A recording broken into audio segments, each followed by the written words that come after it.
I actually prepared to talk to you about Qi rather than Qi-Gong.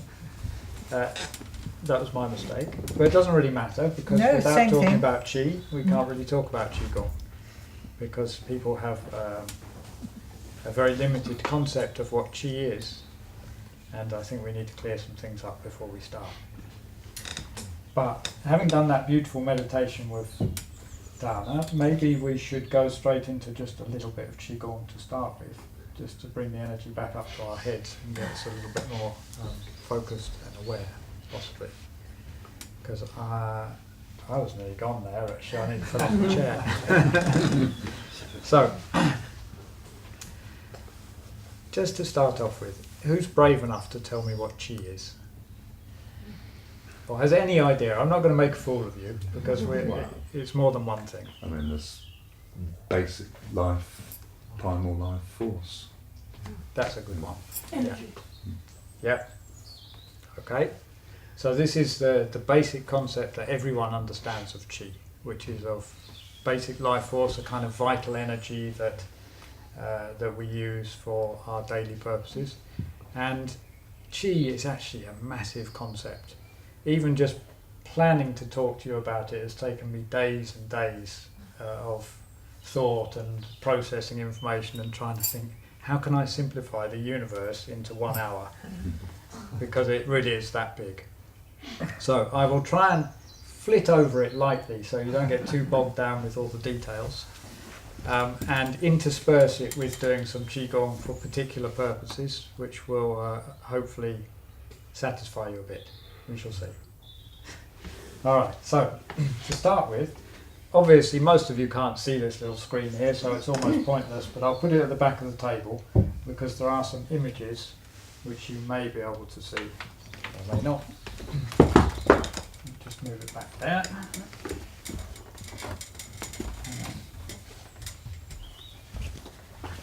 What I really wanted you to see is Qi.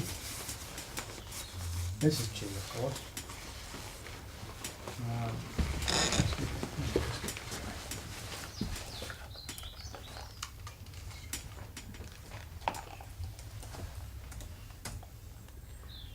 Okay, so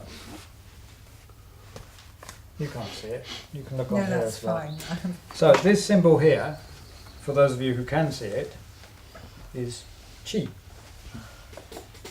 Qi. I should have brought a big picture in fact. But I was hoping to be able to rush home, get a TV screen and plug this in, but it didn't happen. So,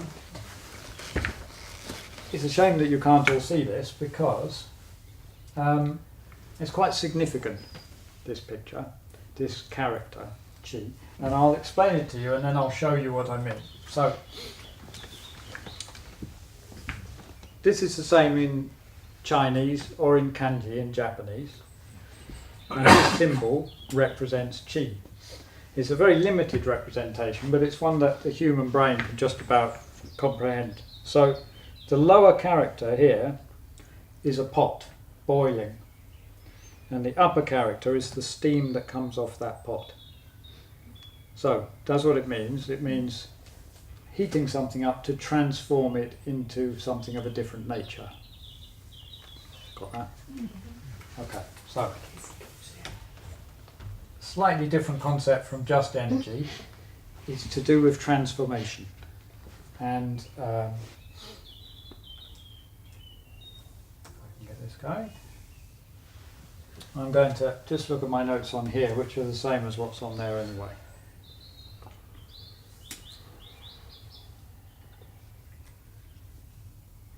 Okay, so to start with, since you're all expecting to do Qi-Gong, we're going to stand up and do a bit of Qi-Gong just to focus you, and then I'm going to talk to you about what Qi is and go a little bit deeper into the concepts behind it, and then you might understand what we're doing a little bit better. So if you'd like to just stand up for a moment, please.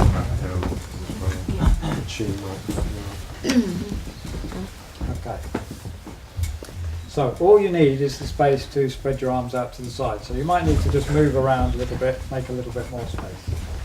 Sorry, cameraman, you've had it, just for a moment. So every Thursday in this little room here, a group of people meet together to do Qi Gong and Tai Chi. My masters, my Tai Chi teachers, taught me that Tai Chi is not Qi Gong. In fact, the Qi in Tai Chi is not Qi at all. It means ultimate. It doesn't mean Qi.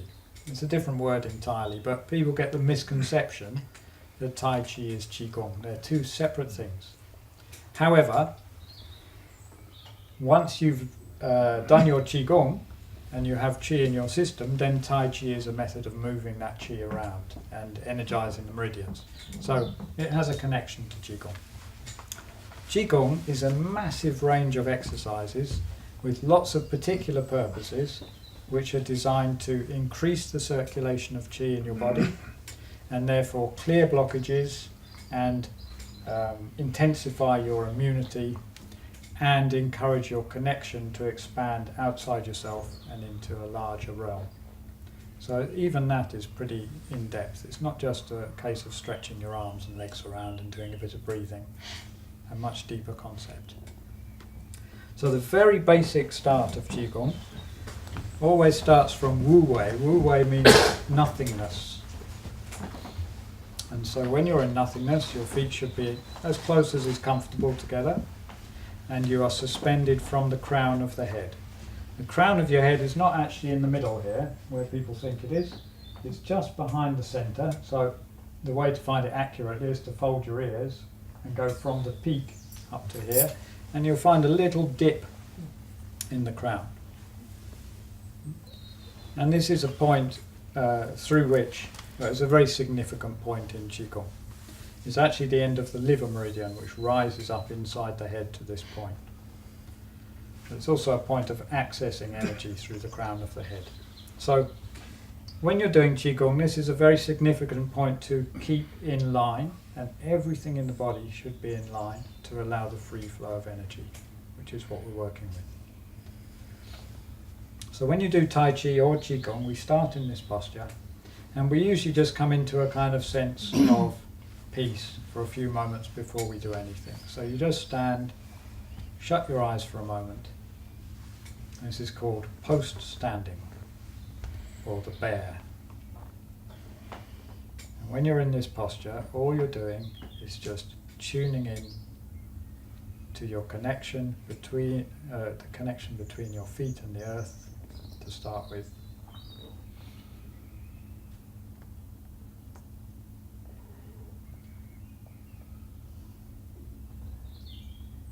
Not trying to change anything, you're just trying to let go and come to a state of nothingness.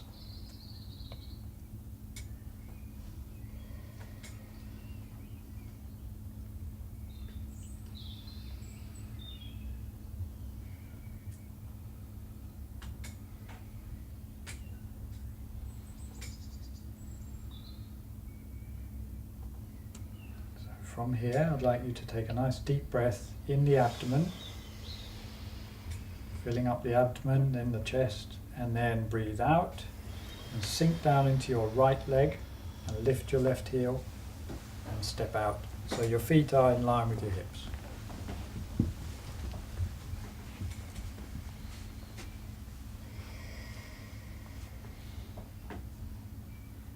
Now we may have time in this session to actually go through a whole classical set of Qi-Gong called Baduanjin, and we may not, we'll see. But we'll start with the opening from Baduanjin, which is done with the fingers touched in front of the Dantian. Once more, head nice and high, everything relaxed and in line. And so what I'd like you to imagine as you do this is that we have energy rushing up the inside of your legs, up the front of the body, and then as the arms go up, it rushes up the inside of the arms and to heaven. And this is your finishing posture. And then as you breathe out, it comes down the back of the arms, down the back of the body, down the back of the legs, and sinks back down into the ground. And continue that thought down into the ground. So this is a very simple opening exercise, and it's designed to make a connection between heaven and earth. And once we've done this, I'll ask you to sit down and I'll just talk about the significance of this. So, tongue on the roof of the mouth, breathing in and out through the nose. To start the process, we have to make a connection through our feet. So anything that moves up must come initially from a downward stimulus, a little bit of downward movement. And if this were my foot, on the sole of the foot, 1/3 down the length of the foot, just about here, this is called Yongquan. And Yongquan is your bubbling well. It's the first point on the kidney meridian, and it's the point through which we receive energy from the earth. So, when the process starts, we just sink slightly to allow Yongquan to open up. And that makes connection with the earth, and then energy can start rising through the body. So I'd like you to do that. Just slightly increase your pressure through the feet. Just imagine them opening out so that point is opening. And then breathe in. The energy flows up the inside of the legs, up the front of the body, up the inner surface of the arms, turning the palms, lifting heaven. As you breathe out, the arms come down at the sides. We relax the lower spine, and the energy floods down the back of the body into the ground. And then again, breathe in, imagine energy flowing up the front of the body, up the inner surface of the arms to heaven. Breathe out, it floods down the back of the arms, the back of the body, down the backs of the legs, and into the ground. Continue. Breathe in, try and keep your focus so you're always thinking of the energy rising and the energy falling.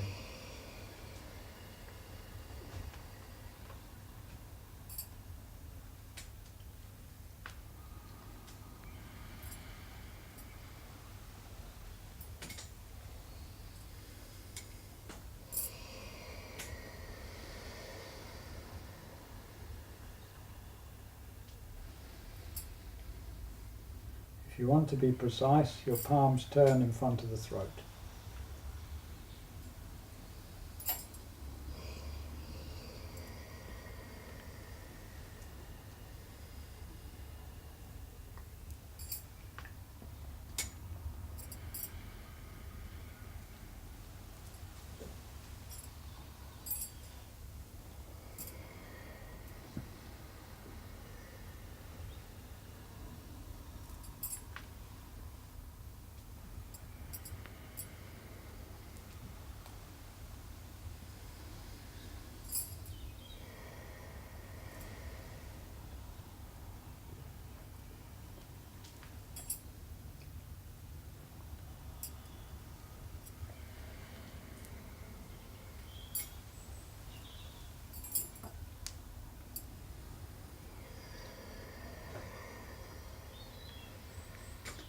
The last one. So this time you breathe in up to the heart, turn the palms, breathe out to Dantian. Dantian is just below your navel, and then relax. Okay, because we're not doing the whole set, we're just going to do a closing Qi-Gong. So this one, there are a number of significant points. Crown of the head, third eye, navel, and Bai Hui, which is under here. It's between your bum and your bits. Can't think of a better way of explaining it. And we're going to draw energy up through that point to Ming Men, which is just here at L2 on your spine, and we're going to release it out through the Dantian. So it's a little bit complex, but I'll tell you as we go through it. Okay, so we brought the energy up, and now we're going to just close off those three areas and bring the energy back down. So first of all, breathe in, this time in reverse, so the hands come out to the side, over the head, palms towards your crown. And if you like doing visualization, at this point you imagine a big ball of light over your head. As you breathe out, the hands come down the front of the body, relaxed, and the light flushes down all the way through the body into the ground. And then again, same one. off the crown of the head. Imagine a ball of light.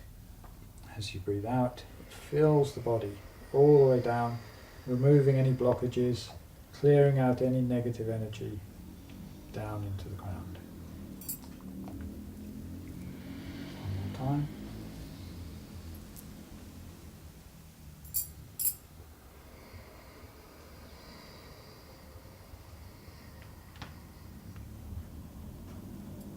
Next one is through your third eye. So you stretch forward, you bring the energy in through your third eye. As you breathe out once more, flush down through the body into the ground. Next one is the navel. So pull the chi in through your navel, sucking the abdomen in and push it into your kidneys. And then as you breathe out, you expand from the navel. And relax your hands down. You might want to step a little bit wider for the last one. So you're going to bend your knees. We breathe in. We imagine we're pulling energy up under the perineum to the lower spine. As we breathe out, we bring it forward through the dantian. And relax. Totally relax your hands. Move your weight to the right leg, lift the left heel, and step in. Lovely. Now if you'd like to sit down,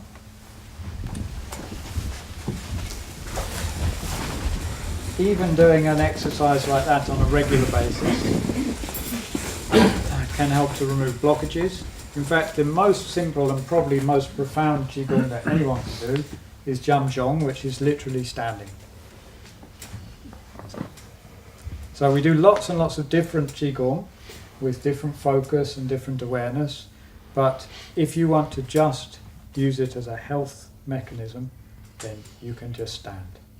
Standing has to be done correctly. There's a certain kind of fine-tuning of your posture. But once you do that, then the energy of the body will naturally start to heal itself. So you don't need to do anything consciously. In fact, you have to get your brain out of the way and just allow it to happen naturally. Okay, so I'm going to do a little bit of talking about Qi and then we'll do some more Qi-Gong. So, as the common view of Qi is that it's dynamic energy, vital energy, and this is the way in which it's translated in the Western world. However, it's a lot more than that. I could honestly say that Qi is the basic foundation of the universe. So, it's not our energy. Our energy is just like a drop in the ocean. It's one aspect, one transformation of Qi. But Qi is everything. And in terms of Western thought, it's a pretty big concept to understand, in the same way that quantum physics is. And Qi, the concept of Qi and the concept of quantum physics are so similar, it's quite eerie, considering the Chinese worked it out 5,000 years ago. Without the help of computers or anything else. So, when we talk about Qi, and we talk about Qi in the context of Qi-Gong, we're just talking about Qi to do with health, to develop our health. Even though Qi is universal, and I'll go into that a little bit more, it's in every aspect of the universe, and it's transformed into every aspect of ourselves, because we are a microcosm of the universe. So everything that happens out there also happens in us. I noticed I wrote a little note at the bottom of this one. Oh yes, you can't see it, but it says O genki desu ka? Does anyone speak Japanese? No? Oh, okay. So the greeting in Japan, common greeting, is O genki desu ka? And it means, do you have good Qi today? The Ki is Qi. And so that's what they ask. They don't ask how you feel, and they're saying, how vital is your Qi? Essentially, because they understand that this is an essential concept in Asian thought. So, I'm going to talk a little bit about something called resonance. which is an essential concept in understanding Qi. And if you think that everything, material and immaterial in the universe, is a function of Qi, is a form of Qi. So it's not just breath, and it's not just vital energy, it's every single aspect which is formed or unformed in the universe. And it's in a permanent state of transformation. So Qi, when it's compressed, becomes a solid object, and Qi, when it's refined, becomes a thought or a prayer or whatever else you want. Every single thing in the universe is an aspect of Qi.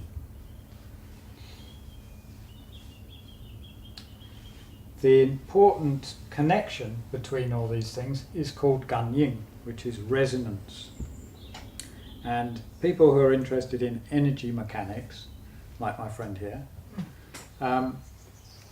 resonance is a very important concept. Resonance is important in prayer, it's important in Qi healing, projecting Qi and receiving Qi.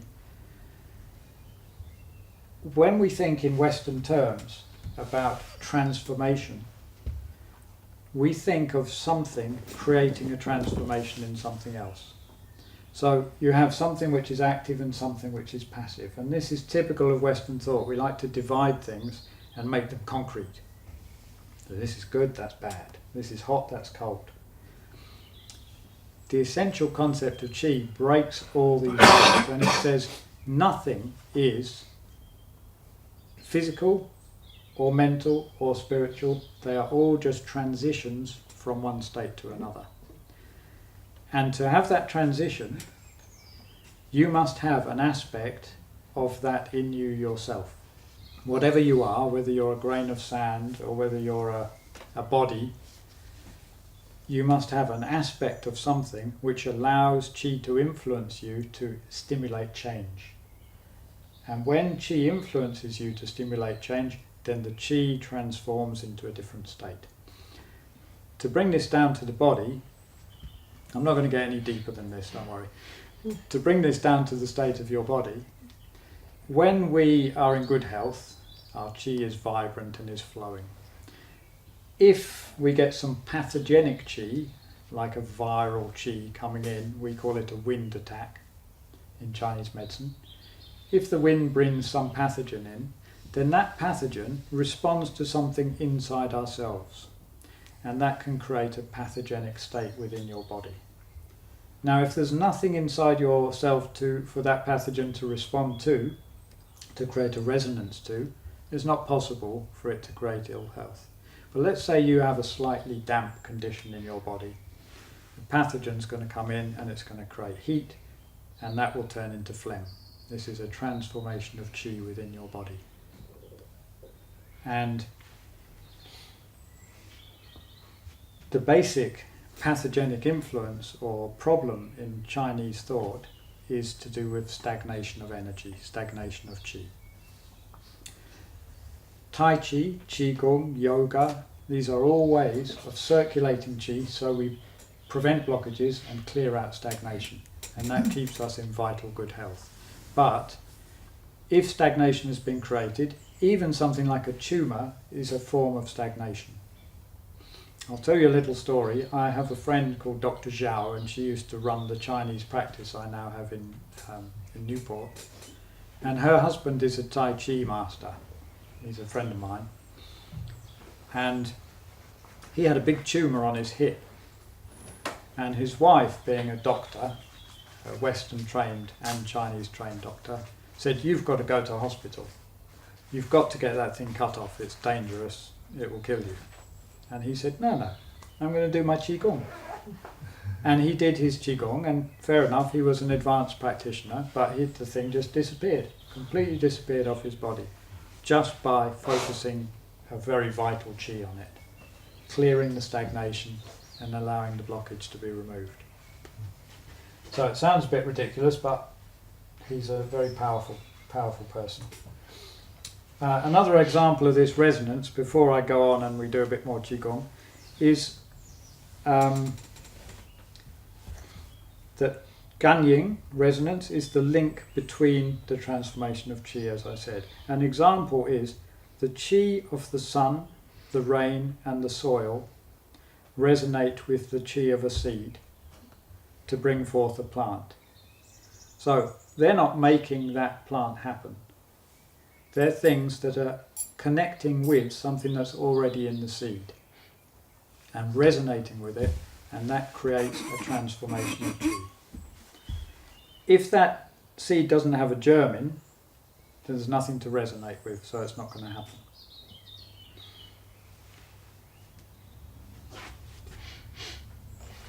Okay, so connecting this a little bit more to Tai Chi and Qi Gong. At the beginning of what we just did was what we call Wu Wei. And Wu Wei is a circle. See the circle? You've probably recognised the symbol in between, which is Tai Chi. Yin Yang. Oops. So we all know what Tai Chi looks like, the central figure. So the basic concept of the formation of the universe is that in the beginning was Wu Wei, which was nothingness, the void. And when you're doing your Tai Chi, in the beginning you're in a state of Wu Wei. So Tai Chi is a dance that represents the creation and extinction of the universe. In the beginning was Wu Wei, and when consciousness entered the Wu Wei, then that created opposites. As soon as consciousness entered Wu Wei, it divided into two different forces, yin and yang. And from those two forces, the 10,000 things were created. That means everything in the structure and function of the universe was created at that time by the separation into yin and yang.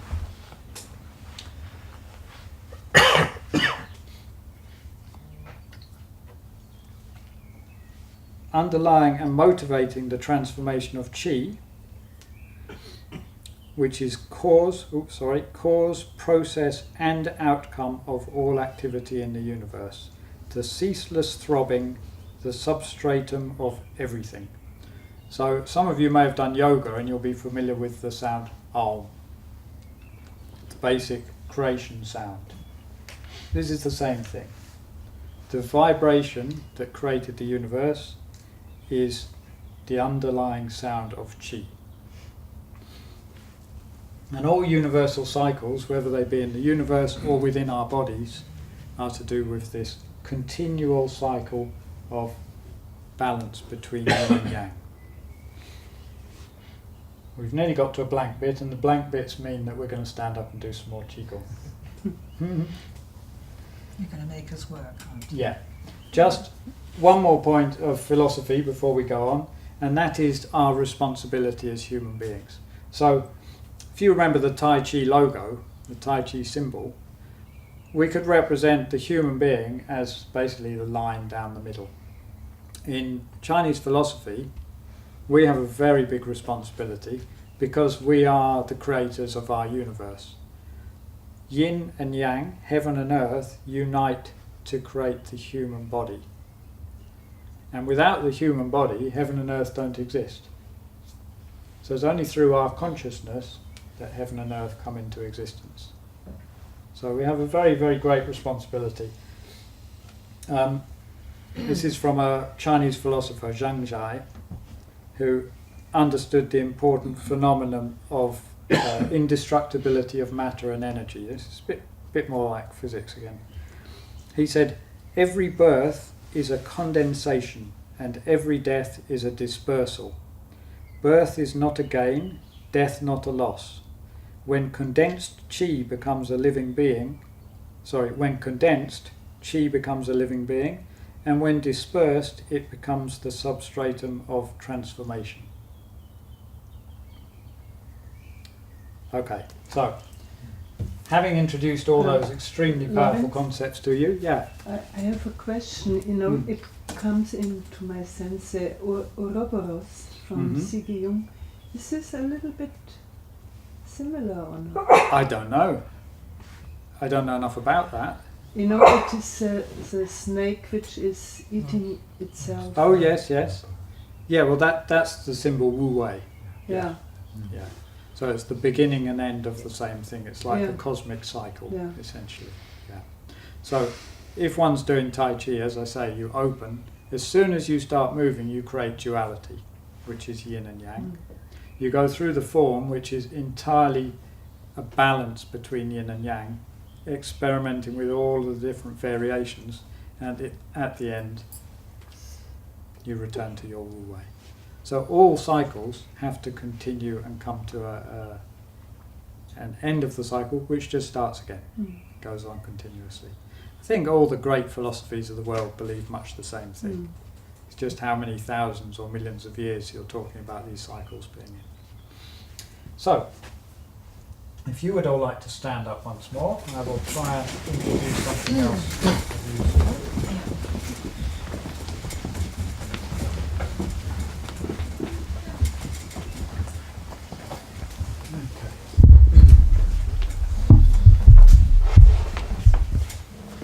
So we're going to do a little bit of standing, just so I can teach you the basic positions for Qi-Gong. Start again with your feet together, as always, and once more suspended from the crown. When you've been doing Qi-Gong or Tai Chi for a long time, you can briefly come into this state of Wu Wei. You don't need to focus, you just close your eyes and you're there.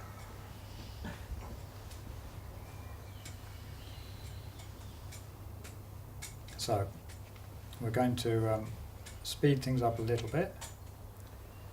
So what I'd like you to do is to take that nice deep breath again into the abdomen. As you breathe out, sink down through the right side, lift the left heel and step out. So you want your feet once more in line with your hips, essentially.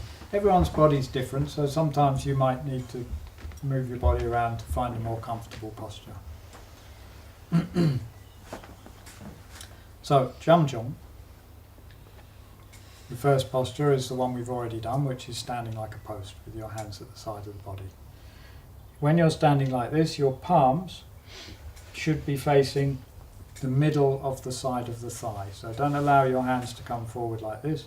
They must be at the sides of the body, because there is a chakra or a energy point on the palm that connects with gallbladder 31 on your leg. So alignment is quite important in Qi-Gong. So when we're in this posture, we're suspended from the crown, and then we unlock the knees.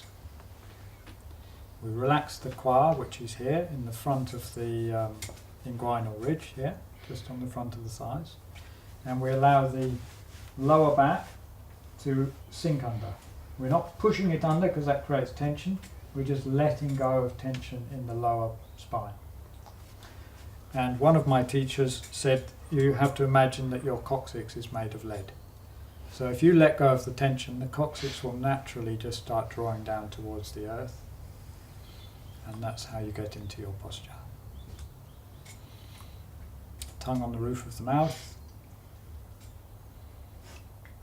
We've done this one briefly, so we're going to just move on straight into mother posture, which is the most common Qi-Gong posture. So in the mother posture, as we breathe in, we're going to allow our arms to float up. Imagine that you have a large balloon inflating from your dantian, from this area. And as you breathe in, the balloon inflates, and so naturally it's going to lift the arms. You're not consciously using your musculature to do it. You're just letting them float up with the incoming breath. So, as we breathe in, let the arms float up. When you start to feel the weight of the arms, which is around shoulder level, you relax your elbows, turn the palms. You want your palms more or less facing each other, thumbs up, and it's as though you're holding a great big ball in your arms. And this space between the fingers should be in line with your heart. So in this posture, there are many ways of doing Qi-Gong, but my master taught me that you keep your head upright and you look down 6 feet in front of you, as you're holding this posture. And when you're doing Qi-Gong, all you need to do really is just become aware of any areas of the body that are becoming tense, and just consciously breathe into them, relax them. I won't make you hold this for long, because if you're not used to it, you can get some tension building up in the shoulders. So just to refresh you, we go through the posture again. You're pulled up from the crown of the head, so your neck is nice and straight. From the waist, your lower spine, your coccyx, is pulling down, and on the front of the thighs, you're relaxed. Your knees are slightly bent, your feet are relaxed, but you're slightly gripping with your toes. We're just going to do 8 slow breaths in this posture, and then we'll move on.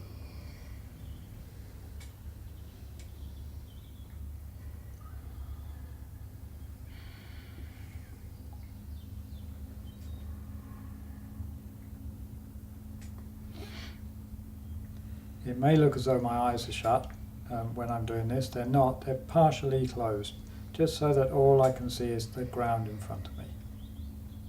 It blocks out any distractions.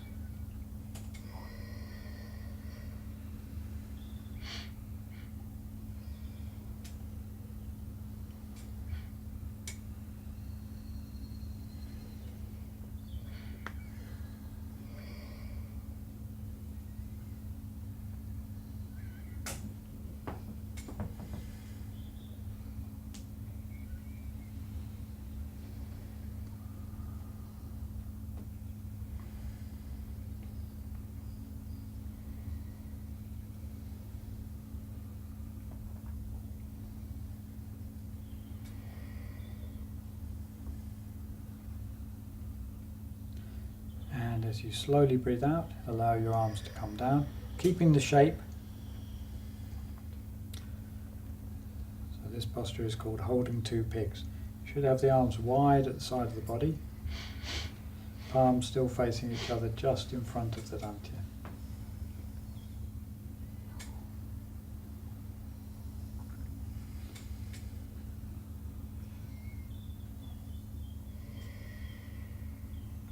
Next out breath, just let the arms relax down.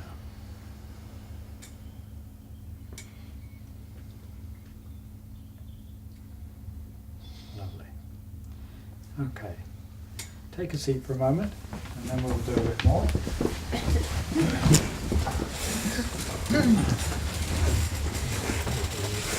So, most of you have probably heard of the Meridian System. Certainly those of you who've come to the talk I did on Chinese medicine have. The Meridian System is what we use in between our acupressure, acupuncture for clearing blockages. The Meridian System has all of the acupuncture points on it, and it's like a network of vessels that allow energy to flow around your system and energize the whole body. When we're doing Qi Gong, when you become more advanced as a practitioner, you're actually consciously encouraging energy flow through specific meridians. And there is a system they call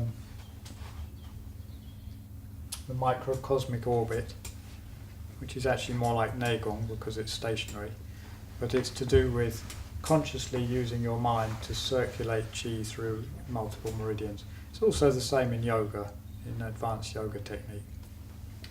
But that posture we were just holding, the mother posture, is very, very important because this position is called ward off. It's used in Tai Chi, it's used in Qi Gong. All internal arts will have the same posture. And the reason for this is that this is a method of strengthening the heart and the heart meridian. The heart meridian starts here in the armpit and it goes to the end of your little finger. And there's a lot of focus on this in internal martial arts because if you connect to the heart, then your upper body has a lot of strength, essentially. And so whenever you're doing Tai Chi, it doesn't matter which way around your arm is, your hand is rather, but the arm is still in this same posture. Whether we're doing this or this, it doesn't really matter. We try and ward off as much as possible. And what that does is it connects to a point in the middle of your spine at T5 here, which is where the nerve to the heart comes off. So, when you're holding that posture, it's particularly good for energizing and clearing blockages in the heart. So it's things like insomnia and anxiety and other physical heart conditions as well. And what you're asking your body to do, your Qi in the body, you're telling it that this meridian here needs some work, and so you're bringing the energy into the heart to heal up problems in the heart. In China now, Qi-Gong is used a lot in hospitals. It's very, very common for people to do Qi-Gong, therapeutic Qi-Gong, for particular conditions. So if you had diabetes, for example, there would be a set of exercises specifically focusing on the spleen and the kidneys to try and bring them back into balance and sort your diabetes out. Heart conditions, any condition, there is a Qi-Gong set for it. Most of the Qi-Gong I teach is a number of classical sets that were taught to me by my martial arts masters. Saying that, they were taught to me by martial arts masters, but because I studied Chinese medicine, I started to understand what they were doing far more deeply than what I was originally taught. Because my masters just did them to bring energy into your body, but they didn't really necessarily understand much about the Meridian System. So when we're doing Qi-Gong in our class, I try and bring people's attention to the meridians that we're trying to work on. And we'll do a little bit of that. Can I just ask, you know when you mentioned this, Ward off. Yeah. Yeah. And it's good for the heart, and particularly I picked up on the insomnia. If you were to practice that to try and bring the energy and to strengthen the heart, how long would you be standing in that position? There are two different concepts on this. My master, well, one of them anyway, he would have us standing for 2.5 hours in standing posture. His concept was, that was the way he was taught, so it's good enough for him, it's good enough for you. But also, because there's a slightly connected concept here, you've all heard of core strength, because people do Pilates and stuff for core strength. The power of internal martial arts, Qi Gong, Tai Chi, comes partly from tuning into your core structure. So when you're doing a standing posture, that's what you're doing. You're getting into a position where the core muscles are active and the kinetic muscle is passive. And the core muscles are far, far stronger than the kinetic ones. So a core muscle can hold your body weight like this for hours. You do it with kinetic muscle, it's virtually impossible. So if you got into this kind of position where these muscles are activated, you wouldn't be able to hold it more than 10 minutes. But if you relax, then you tap into your core. And, sorry, go back to the question. The question was for how long, but you For said how long? 2.5 hours. No. I don't think I've got that time. Chen Xiaowang, who taught me some standing, Yeah. he would have us doing it, beginners, for 2.5 hours as soon as you walked in the room. And he would come round and he'd make fine little adjustments to your posture. He'd just go like that and like that. And then you'd stand for another hour. And it was horrible and it was painful and you'd be like this. Yeah. But the more modern approach, and I think it's just as good, is that you hold the posture until you start feeling tension developing. When you've got tension developing, you're blocking your flow of qi anyway. So there's not much point in holding it through that point. The old way of doing it, what it does is it breaks you down. So you stand, and after a while your physical body just says, I can't take this anymore. But it does take it, and it takes it by going into the core. So both techniques are valid, it depends on your mindset really. So for general good health, to just hold it for as long as you can, but you know, is there a guideline if you're going to do this daily, 10 minutes? It will build up naturally, as you will have experienced. Yeah. When you first do standing, you can find it's really, really hard, and your ego is saying, what a waste of time this is. This is really uncomfortable. It's making me feel all horrible in my back, and people fidget and they give up. And it's just a trick. Your ego knows that it's really good for you. That's what it's doing. It's saying, you don't want to be doing that. That's too good for you. You want to be listening to me. So what you have to do is you just have to allow yourself to go through that little phase. And when you get through it, you'll find a sense of peace and comfort in what you're doing. Okay. One of the postures in this little set is called Swimming Dragon, and it's like this. So I learned this from a master in America, he called James McNeil. And we had a big man in the class. He was full of muscles. He was an American football player. He was rippling with muscle. He couldn't hold this for more than a minute. His arms were so heavy and so over-muscled with kinetic muscle, he couldn't hold it at all. But someone like me, a skinny person, yeah, no problem, I can hold it for hours. I bet he hated you. Interesting point on this posture is that we have a concept of gravity, of course. Everyone knows about gravity. Gravity keeps us stuck on the earth by pressing us down. Well, I believe in physics they say for every energy there is an equal and opposite energy. So what's the opposite? What's the thing that makes us stand up? Any ideas? I'm not going to tell you the answer. I don't know. I don't think we have an English name for it. But in Chinese thought, it's obvious, isn't it? Yin Qi holds you down, that's gravity. Yang Qi lifts you up. So that's what it is, but we don't have a word for Yang Qi. We don't have a concept. When you're doing this, it's physically impossible to do it purely with your muscles. It's just, you just can't hold it for more than a few minutes. Something is going through your palms and lifting you up. And that's Qi.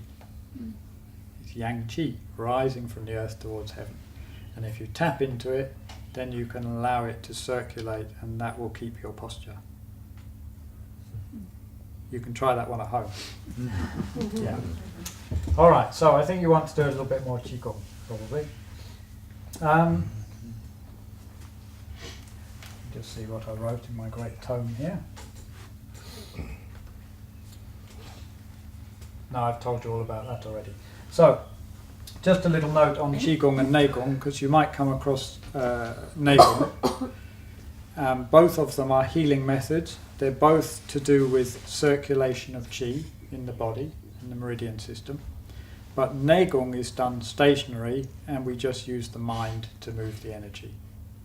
And that demands, is a lot harder doing Nei-Gong, to be honest. Even though it's non-physical, the fact is you've got to have very, very strong mental focus, be in a kind of meditational state, and know your Meridian System pretty well to be able to circulate energy just using the mind. When we do Qi-Gong, it's much, much easier because we're actually putting the body in a posture which allows that circulation of energy. So, let's do a little bit more Qi-Gong if you would like to.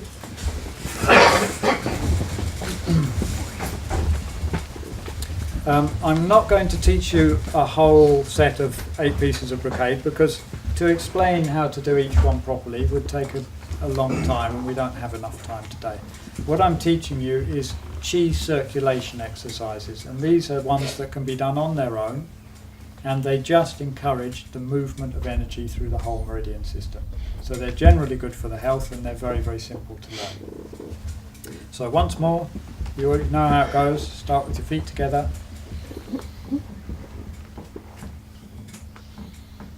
Suspended from the crown of the head. A firm connection through the feet. It would obviously be better to do this without great big clumpy shoes on, but there you go. Out in the garden in the summer is the best time.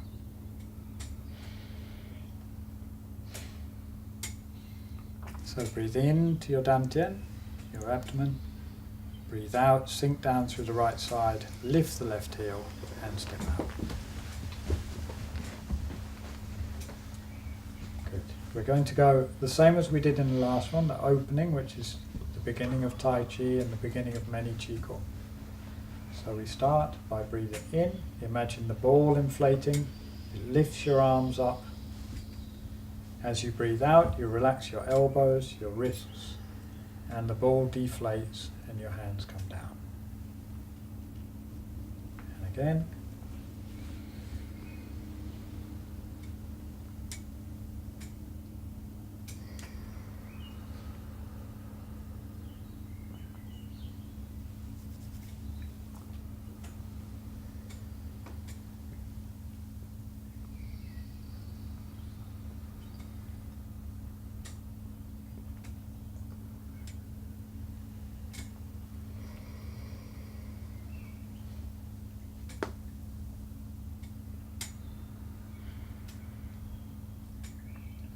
Turn your hands so the thumbs are facing upwards, palms still facing each other. It's very important that your palms are always facing each other to make an energy connection between the palms. So still imagining the ball inflating from your abdomen. As you breathe in, the arms come out to the side. When you feel the weight of the arms, that's enough. You don't go any further because then you're just fighting against it. So as you breathe out, your hands start slowly coming together and you'll start to feel a sensation between your palms. And you just play with that a little bit. And then you breathe in again and expand. Breathe out, slowly coming together until you start to feel that sensation.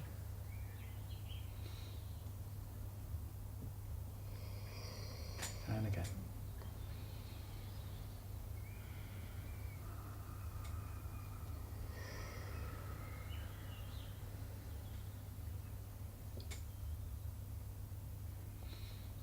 Last time.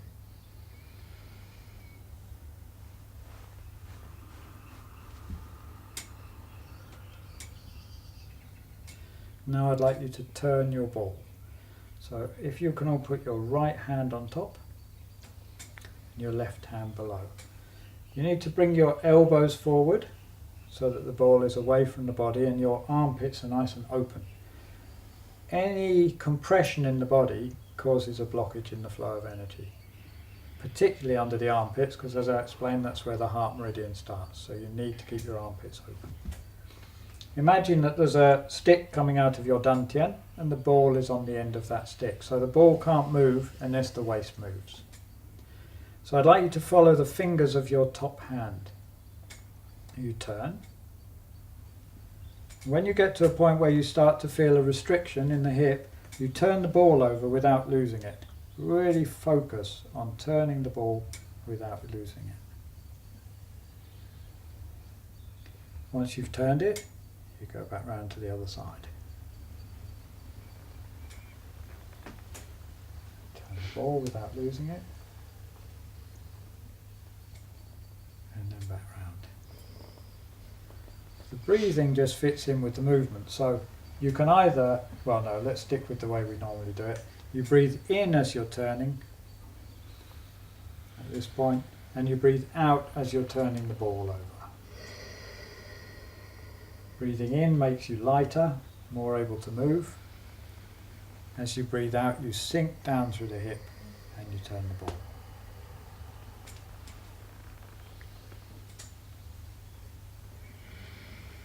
Right. So just keep doing that for a moment. I just want to come around and correct a few things that are going wrong. So keep your head upright. Look down at the ball with your eyes. So you want to keep your spine straight at all times.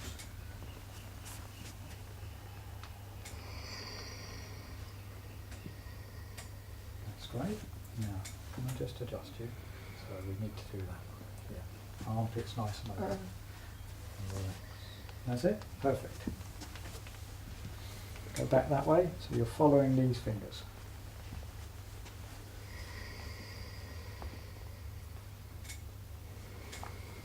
That's fine. So open that. Open, open. Yeah.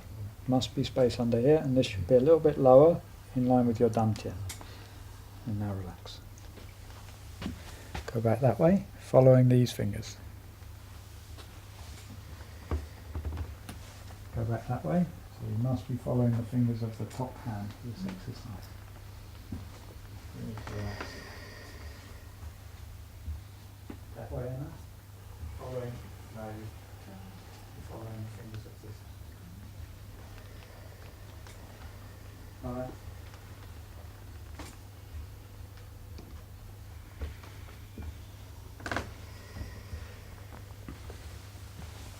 Come back this way. So you're following those fingers. Now you can turn the ball. No, come back here. That's it. Now you can go back. Follow these fingers. Go this way. Now turn the ball. Now follow the fingers back. Good. Stand up straight, head up, and open out.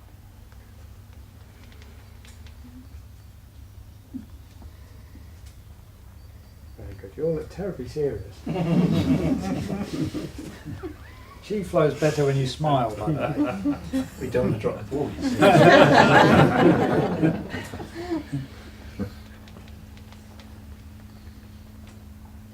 Okay, so bring your ball back to your dantian, to the center. Breathe out, push the ball away. Breathe in, prayer hands to the heart. Breathe out to the dantian. Okay, and if you'd just like to sit down for a moment, I'm just going to expand on that a little bit.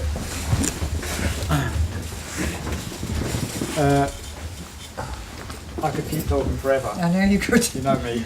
I So think you we'll all tell fall- me. That was very relaxing. We'll all fall asleep in a minute. I That's think. right. I'll maybe introduce one more simple one for people to go forward with. Just to explain the link between Qi-Gong and Tai Chi. So, Tai Chi was a martial art, but it was developed by the Taoist monks, who were the people who came up with the philosophy of yin yang, qi, and everything else. They were kind of, they had their own science, the Taoist monks, lived in the mountains and they observed nature and they created this philosophy based on their observations. So, when you're learning Tai Chi or Qi-Gong, the learning process makes us tense. And so I'll often see for a long time in the Tai Chi class, you'll see people going, and everything's in the wrong place and they look really uncomfortable and really unhappy. The basic concept in Tai Chi and Qi-Gong is the movement of Qi. And the movement of Qi can only happen through relaxation. So if you're not relaxed, you're not doing Qi-Gong and you're not doing Tai Chi. Now, it's easy to say, but it takes time to become relaxed, and you become relaxed by learning something in detail so that you can let go of that learning process, and then you can start to enjoy the energy. But I studied Tai Chi for about 20 years, and then I thought, there's something missing in my Tai Chi. I knew I was good at the form, I knew all the movements, I knew the applications, I'd trained with lots of teachers, and I knew there was something really significant missing. And to cut a long story short, I went back to Penang, where I used to live in Malaysia, and there are many, many good Tai Chi teachers there. And through a series of events, I was introduced to a very interesting lady who was a channel for some Tai Chi master, which sounds a bit out there, but it was very, very interesting experience. She was a very highly developed Tai Chi master. And she said, "Show me your Tai Chi." So I showed her my Tai Chi, and it was okay. It was all right. And she said, "Oh, that's very, very good." She said, "That's Kang Kung Tai Chi." And Kang Kung is water spinach. And water spinach is a beautiful green plant. It has a long stem and a green leaf on the end, and it's completely hollow. And it wasn't a compliment. She was saying, "Yeah, your external structure's great, but where's the Qi?" She said, "Where is the Qi?" in your Tai Chi? And from the moment she asked me that question, I could do Tai Chi, because I knew what I was looking for. The Chi, every single movement must be motivated by Chi, and it must express Chi, and you must feel the Chi. You only get to that stage when you learn the form and you don't have to think about it anymore. But they say in Tai Chi that every movement, the Chi guides the blood guides the movement. Sorry, the mind guides the Chi guides the blood, and the blood guides the movement. So when you learn a movement, you learn it in terms of physical structure. When you're doing it, all you're doing is thinking the movement, and your body is following that thought. And as your body follows the thought, the Chi flows exactly where you want it to go, and then the body materializes into that space. So it's a very, very deep and powerful experience to do Tai Chi. And that's why it's such a healing thing, because as you move the Chi through your body physically and mentally, your mind is being healed, your whole Chi system is being healed, and your body is being healed at the same time. Which is pretty good, isn't it? Yeah. And you can look online, there are hundreds and hundreds of sites now extolling the virtues of Qi-Gong and Tai Chi.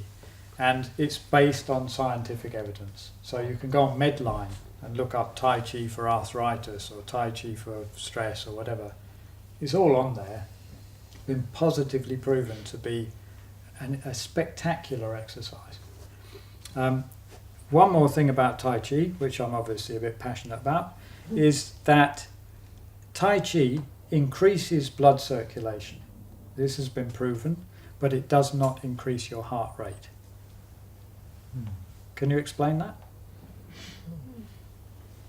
Well, the brain, the vessels to the brain must be expanding. Yeah, this is another interesting thing which Western thought has not quite, well, they've just about got there recently. We were always taught the heart pumps the blood, weren't we? Yeah. Well, the heart can't pump the blood back to the heart. The heart pumps the blood down, helped with the force of gravity. It doesn't pump it back up again. So what is it that brings it back up? Yang Qi. Yang Qi, exactly. Yang Qi in the form of oxygen, various other things. That's what lifts the blood. It's not the heart. And they've just recently discovered this in Western medicine, that the oxygen is what's essential to bring the blood back up the body. And in Chinese terms, we would call that Qi. Oxygen is an aspect of Qi, a very highly refined aspect of Qi. So, there you are.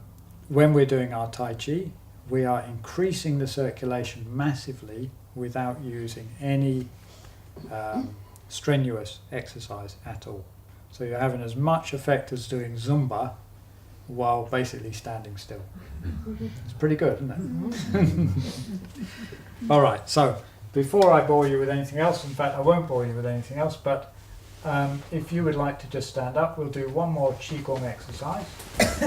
Oh, no, sorry, 1 second before you do. That exercise we've just done is called Tiger Ball. This is Tiger Ball. And every one of my teachers has taught Tiger Ball. So there are certain Qi-Gong exercises that are universal. And if all of my teachers teach that exercise, then I think, well, it's got to be a good one. They all know what they're doing. So there are a myriad of exercises, but Tiger Ball is something quite special. And it's something you can practice by yourself. And when you've got to, you've got some feeling in your Tiger Ball, then you can actually start moving.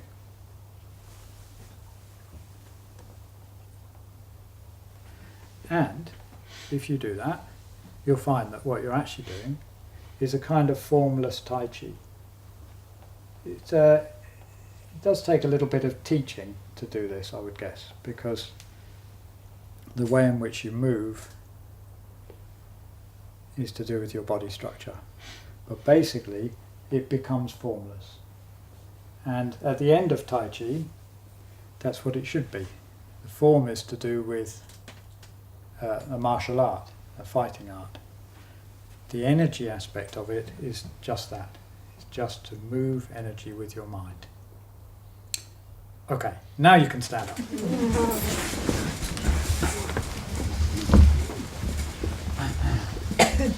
So, there are actually two I'd like to show you. Two basic exercises which I think are essential. And I'm showing you basically the ones which are universal, that all my masters have taught me. And one of them, which we haven't got enough space for, which you will have seen people doing, is just this. That's an easy one to just get you going in the morning. I do that I won't ask you to do that necessarily now, but if you just give me a little bit more space, I'll just talk you through it, because we haven't really got enough space for everyone to do it at the same time. There's nothing much to this. This is physically moving the circulation of your qi and blood. But you start off just relaxed. All you're doing is just looking behind yourself, and your arms are relaxed. And then we guide the movement of the hands with our intention. So what I'm aiming at is the liver and the stomach and the kidneys, which are all just under the ribs, front and back. And to get there, when people are learning, you'll find they're going exactly. So all movement must be relaxed.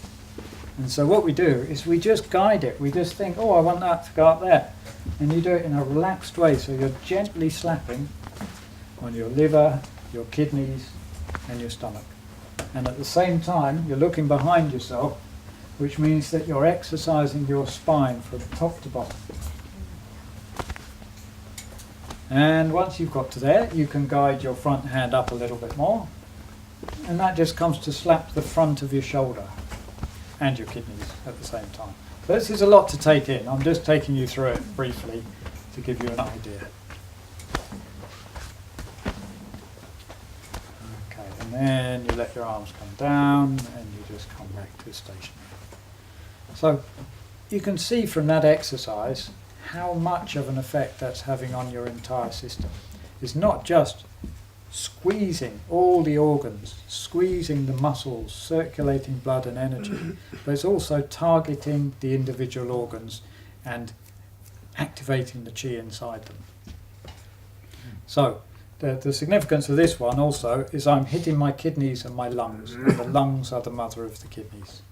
So strengthening the kidneys can be done through the lungs here. That's the significance of that. I'm going to show you a way of doing that without doing the spinning, a similar exercise that has a similar effect. So once more, we can start in posture with our feet in line with our hips. So this exercise is called Healing the 7 Unhappy Organs and the 7 Divisive Emotions posture. Yes. So basically, we have one palm up, one palm down. Let's all start with the right palm up and the left palm down, ideally. So we're all heading in the same direction. Whichever palm is facing up, that's rising. Whichever palm is facing down, that's falling. Okay? So my right hand is going to rise up the center line, and my left hand is going to push down. And as that happens, if the right hand's going up, I'm turning to the left. So just watch me do it once, and then we can do it together. So as I breathe in, this one goes up and it turns, and this one goes down. So I'm pressing up heaven and earth, and I'm looking down over my left shoulder. And then I come back to the center, and then I move to the other side. Okay, try it with me. Right palm up, left palm down.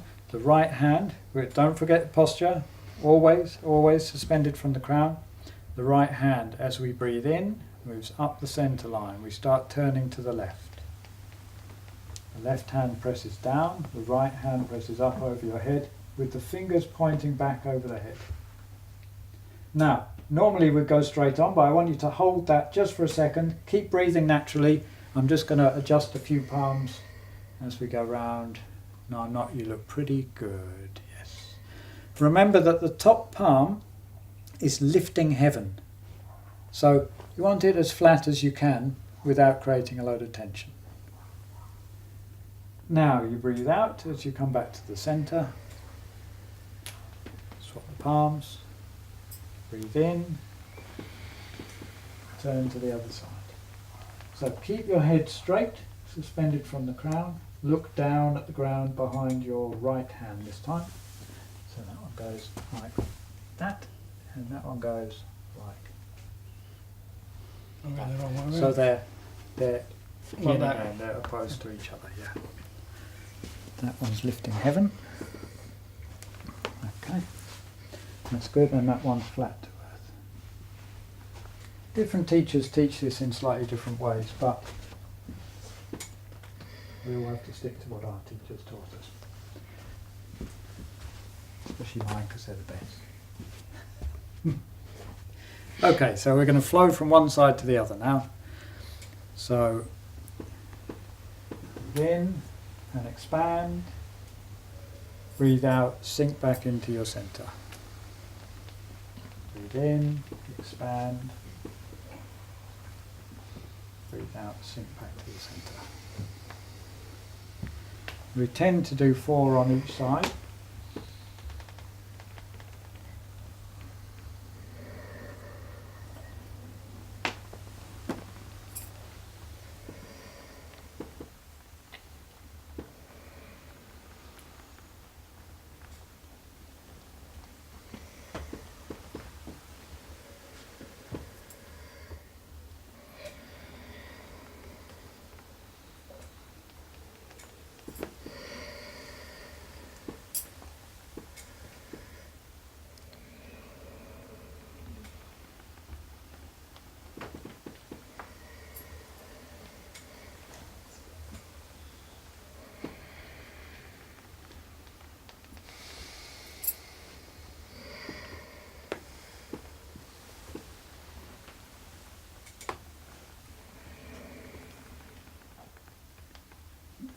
And then come back to your center. And relax down. Move your weight into the right leg, lift the left heel and step in. Okay, hopefully you're starting to feel some sensation in your palm. So you can see my hand's gone all blotchy. This is, well, that's what they say. They say that this is the Qi coming to the palm. Yeah, you can see it very clearly, can't you? So even that simple exercise we've just been doing, it's got beautifully blotchy palms.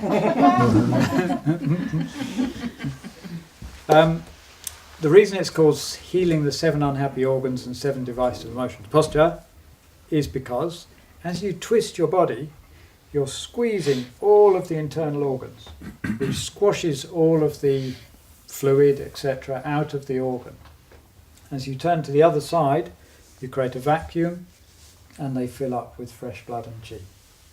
So it literally is emptying all the stagnant energy out of your organ system and then filling it up with vital Qi. So that simple exercise can transform your health, essentially. Yeah, really good. We've completely run out of time ages ago, but we'll just do one to finish off, which is one of my personal favourites. This is from Master Sami in Malaysia, Francis Sami. He was like my father for many years. So this one is called Fukui, and to do this we need to use Ha breath. So as we breathe in, the tongue's on the roof of the mouth. As we breathe out, we constrict the back of the throat and we make the sound. And you try and extend your out breath as much as you can. Qi is the structure of the universe. Obviously, sound affects Qi. So I've talked before, I think in that last session, we did the sounds, didn't we? Mm-hmm. Yeah. So there is a sound for each major organ in the body, and that sound makes the organ healthy. It's a vibration that attunes to that particular organ. And the sound Ha is the sound of the heart.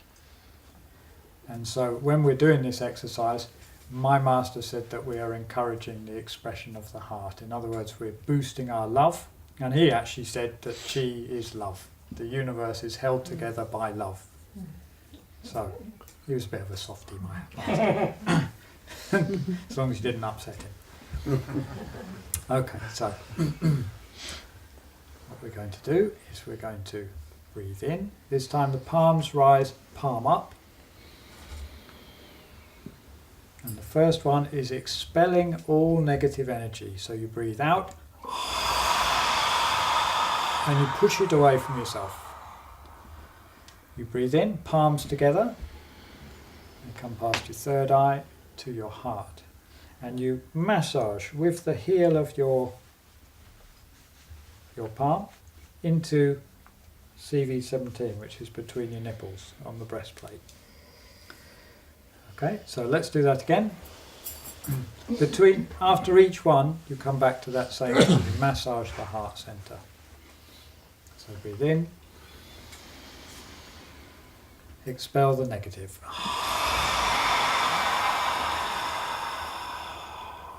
Palms together, back to the heart. Offer the lotus to heaven.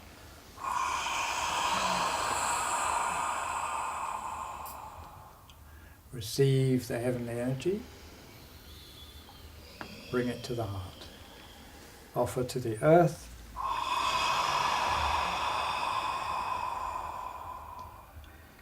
Bring in the yin of the earth. Store it in the heart. Open your heart to the universe.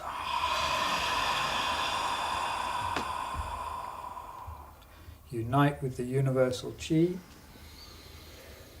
Bring it to the heart. Lift from the heart.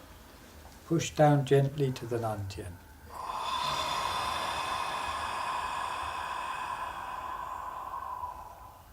Rest your hands on Dantian, just below your navel, and do 3 more Ha breaths. As you breathe in, the abdomen expands. As you breathe out, the abdomen contracts.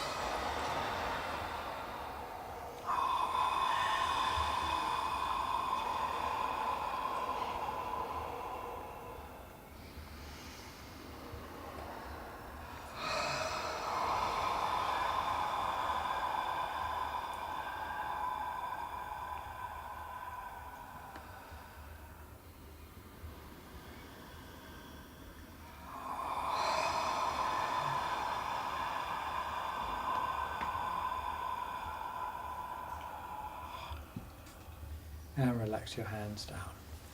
Move your weight to the right leg, lift the left heel and step in. And just close your eyes for a second, come back into Wu Wei.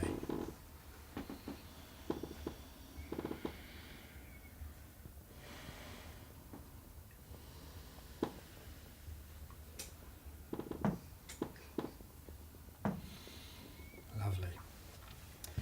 Okay, thank you very much. If you'd like to sit down.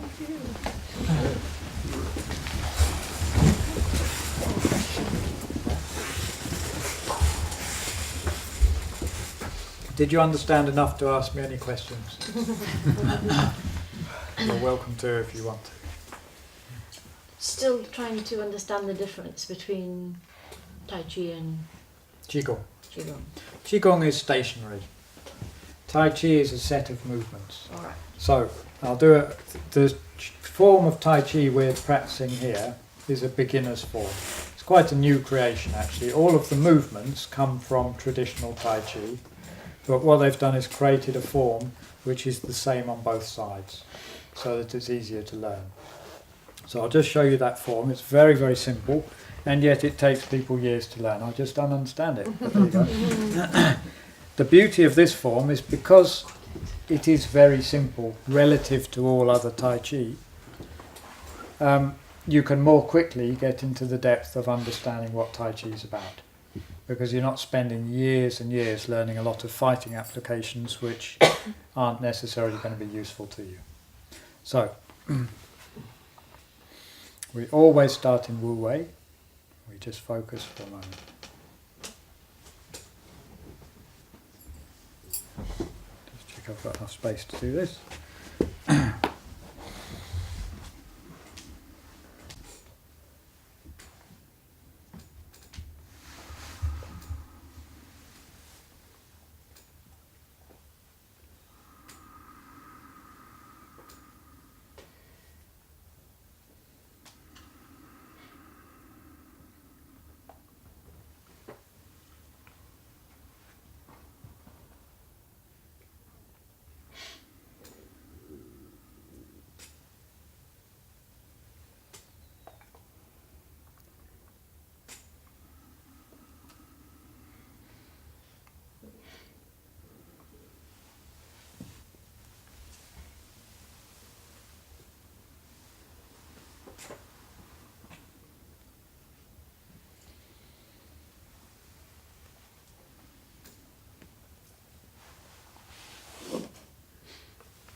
So, That was a lovely answer.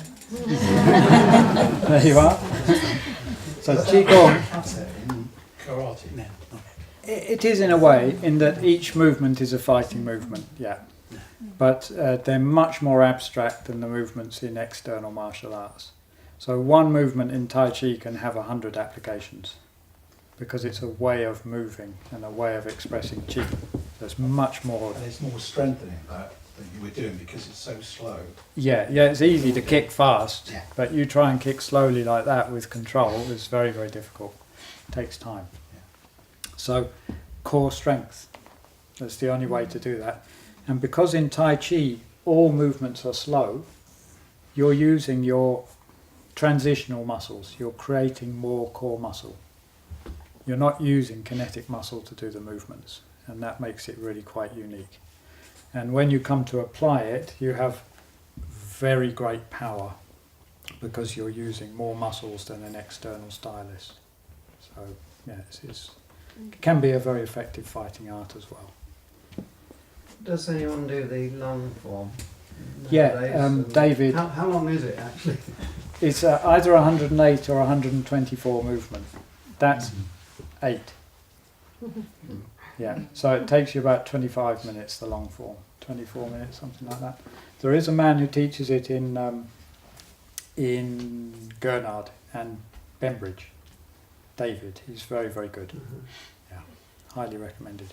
But personally, I think it's more useful to learn the very short form, because you can spend 10 years learning the long form and get nowhere near Tai Chi, because you're so busy trying to learn external movements. Yeah, I did the short form. I haven't done it for many years actually, but I recognise all. Yeah, those. all the It's movements, yeah, they're classic. Yeah, absolutely. So, just back to your question, Qi-Gong is a very structured medicinal system. That is, the idea of Qi-Gong is to do particular things within the Meridian System and the energy system of your body. Tai Chi is a way of circulating energy generally through the Meridian System, in a different kind of expression, isn't it? Yeah. So they're very interconnected. Oh yeah, my Tai Chi teachers taught me the Qi-Gong, and we would always do Qi-Gong before Tai Chi, Okay. because he said, before you do your Tai Chi, you bring the Qi into your body. When you're full of Qi, then you can do your Tai Chi. And the old style of Tai Chi, Chen style Tai Chi, which is where it came from, is very, very different to this. It's nearly 9 o'clock. I'll just show you As long a as tiny they're bit of Chen interested, style. that's fine. If you're interested, I will Yeah. show you a tiny bit of Chen style. This is where Tai Chi came from. And the interesting thing is, in Chen style, they have a form which is predominantly yin and a form which is predominantly yang. And the yin form, yin is soft. So the soft form is 60% soft and 40% hard. The yang form is 60% hard and 40% soft. You're not allowed to do the yang form until you've done the yin form for many years to create yin in your body. Then you can express yang. Otherwise you're just burning yourself up. So, whichever way I do it, someone's going to be watching my bum. There are more people on that side, so bad luck, you lot. So this is a very different expression, essentially.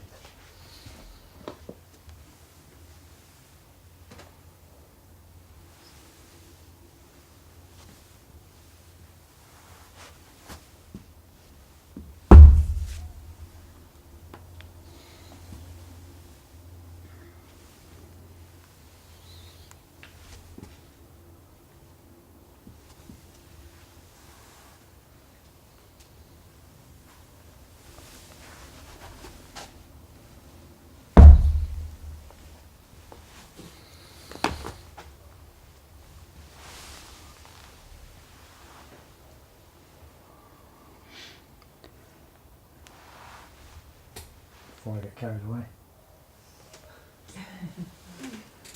So you can see that the expression of Qi in that is completely different.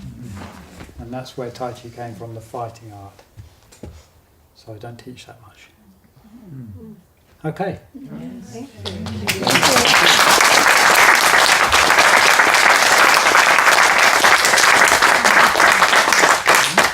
Were there any more questions? Yeah, you're welcome. Well, we're going to break for refreshments, so anybody wants to grab Laurence's attention. I think he mentioned at the earlier in the evening that he does teach here on a Thursday night.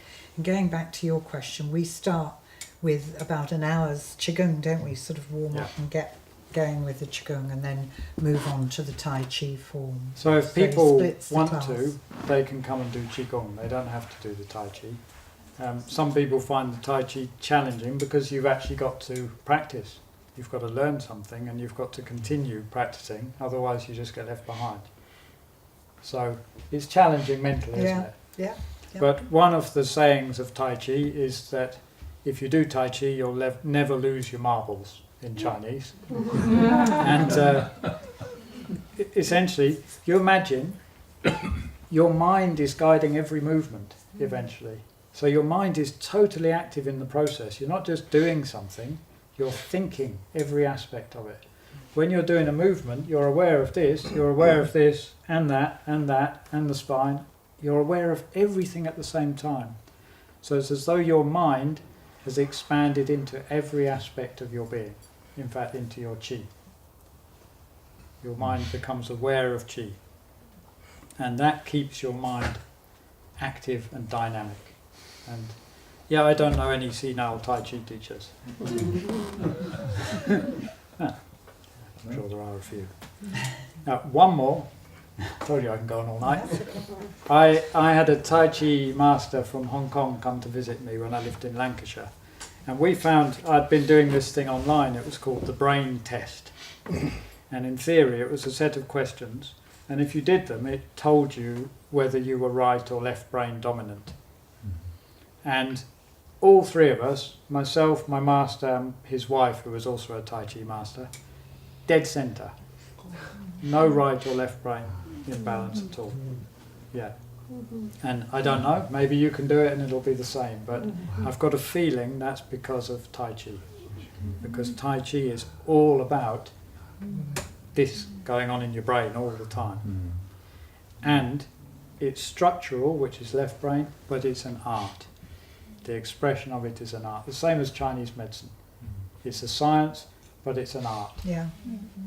We don't separate the two because it's all Qi. That's it. I'm going to stop now. Yeah. And I think that's the ultimate goal for humanity, is to get the balance, isn't it? Yeah. Not too much of the left or not too much of the right brain, although we have to kick into both sides, is to draw the two together. The other thing I picked up on, and quite a few people here do practice or are therapists of some sort or other, is bringing energy into the heart and trying to come more, approach life more from the heart. So many of us walk around doing it from the head. And if we can use the heart more, we might actually create more love for the whole of the planet, which is actually what is needed. So I think, personally, you've probably gathered that I'm extremely passionate about Qigong and Qi and Tai Chi, because I think the well-being that can be gained from it, from actually quite a little bit of effort, as we saw tonight, we were all doing it this evening, just a little bit of effort, and obviously it builds, but I just think that's so beneficial, and no wonder you see so many people in China out in the parks doing it, and they're all pretty old people actually, so what you just said, the longevity and so forth to be gained from it, I think it's perfect. My master, who taught the Chen style, was 93 when he died, and he was still doing that strong form of Chen style, 93 years old. Yeah. What is the martial art that's outlawed in China? Do you know Falun Gong. Falun Gong, it's not a martial art, that's a form of Qi-Gong. All right. But it's a kind of, it's connected to a spiritual path. All right. And that's what worries them. It was becoming very, very Okay. popular, Yeah. and there were millions of devotees. But they were devoted to a master, not devoted to the state. The commons. Oh, I Ah. understand. There's more I power. didn't know that. They have more practitioners than card-carrying communists, and Yeah. once they realised that, they had to clamp down on it. It was massive. Yeah. So back to the control. Oh, Maybe yeah. that's what we need over here. You know, a bit more of expressing ourselves. A couple of things about what you just said about Qi and healing. Mhm. One of my masters years ago, I was quite ill, but I wanted to do massage, and I went to him. He was an Ayurvedic Indian doctor, and I would talk to him. In fact, I talked to him about acupuncture as well, and he said, no, you can't do massage. He said, to heal someone else, your cup must be overflowing. Mhm. So on a daily basis, anyone who is involved in the healing profession of any kind must be doing stuff to top up their Qi. Yeah. Because otherwise you're just killing yourself at everyone else's expense, and that doesn't do anyone any good. Yeah, absolutely. And that's when I was first introduced to Qi-Gong through my Reiki master, to build up the energy so Yeah. that when you are practicing Reiki, you have a certain amount of Qi within you that you can follow that through. So, yeah, I think that was an amazing talk. I'm absolutely delighted that Laurence came along again, and I'm sure we'll have him back again for another subject. If I can or- think of something else to talk about. Yeah, I'm sure.